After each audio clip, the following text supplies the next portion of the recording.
আমার জুতার নিচে কি পড়লো? পায়ের নিচে কি পড়েছে ওটা দেখার জন্য নাকি ক্যামেরা চালু করতে হয়।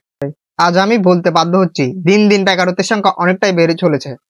কেননা মানুষ জীবনে কতটুকু বেকার হলে এইসব কিছু ভিডিও করার সময় পায়। কথা কি ক্লিয়ার না ভেজাল আছে? ও তোমার অ্যাটিটিউড। ভাই আপনার মনে হয় চোখে দেখতে সমস্যা হচ্ছে তাই না? আমার চশমাটা সহ নিন এবং ভালো করে দেখুন আপনার পায়ের নিচে কি পড়লো। আমার অ্যাটিটিউড পড়লো নাকি ছোট বাচ্চাদের পটি পড়লো, কোনটা পড়লো?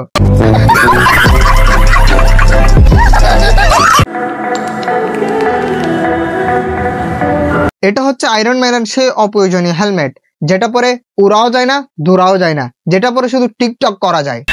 হ্যাঁ হ্যাঁ হ্যাঁ হ্যাঁ।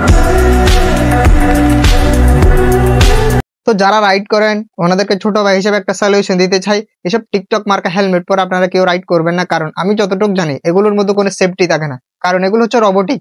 আপনারা দেখলেই বোঝা যায় আপনি উচ্চ শিক্ষিত। আমারে হ্যাঁ ভাই, আপনারা ওই দিন চায়ের দোকানে চুরি করতে গিয়ে হাতে নাতে ধরলো না? যদি মাইরা হলা তো আমি আতঙ্কের আরেক নাম না কয়ে ছাড়তাম না। অবশ্যই আপনি বলতে পারেন। আতঙ্কের আরেক নাম আমি কয়ে লাইতাম, তাক কইতাম না।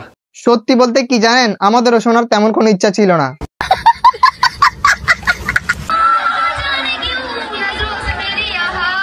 যাওয়ার কথা ছিল পাকিস্তান, চলে আসলাম গুলিস্তান। যাওয়ার কথা ছিল আতিফ ইসলামের কনসার্টে, চলে আসলাম টিকটকারদের কনসার্টে। এই আর কি। আমার লাভ লস নেই, আমার লাইফটাই লস। তারাই যখন রটিয়ে দিবেন তো তাহলে আকাশের দিকে তাকিয়ে তারাদেরকে বলুন না এইভাবে ভিডিও করে সেটাকে আপলোড দিয়ে টিকটকে আমাদেরকে বিরক্ত করার প্রয়োজনটা কি? আমি কি কাউকে গালি দিয়েছি? টিকটকারদের একটাই সমস্যা, দুষ্ট পানি খাবে, দুষ্ট পানি খাওয়ার পর গানের 12টা বাজাবে। না ভাই, গান গাইতে না জানলে গাইবেন না, এইভাবে গানটার 12টা বাজানোর কি প্রয়োজন? এটা হাস্যকর এই দেশের জনগণের জন্য হাস্যকর। তো আজকের ভিডিও এই পর্যন্তই ছিল। তো অতএব ভিডিও দেখবেন, হাসবেন আর ভুলে যাবেন, ভিডিও দেখে গায়ে মাখবেন না। ভিডিওটি সম্পূর্ণ বিনোদনের জন্য বানানো হয়েছে, আপনাদেরকে হাসানোর জন্য বানানো হয়েছে। তো অতএব ভিডিওটিকে একটি লাইক, একটি কমেন্ট, একটি শেয়ার করে দিবেন। এবং ভিডিওটি যদি আপনারা যদি ফেসবুক পেজ থেকে দেখেন তাহলে অবশ্যই পেজটিকে ফলো দিবেন। এবং ভিডিওটি আপনারা যদি ইউটিউব থেকে দেখেন অবশ্যই চ্যানেলটিকে সাবস্ক্রাইব করবেন।